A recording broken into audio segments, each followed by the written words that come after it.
Suyman deydi her kim milletini.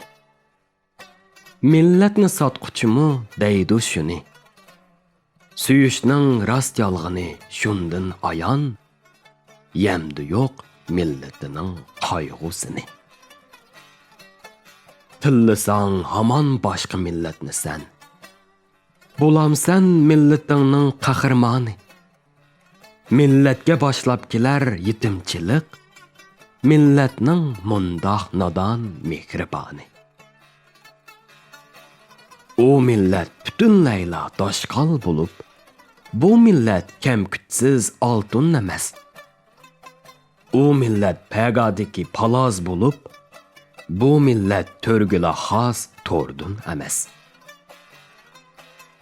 Meg'izi shakli bor har narsaning. Ey aql, shundoq tushan milletnimi? Beyidu milletningmi fazilati? Tushansa o'zidagi illatnimi? Yaratgan sesixliqqa seskinishni, chiqargan xushburoqqa ishtiyoqni, yo'yimasdan sesixni maqtansa kim? Bulg'aydi o'zidagi xushburoqni.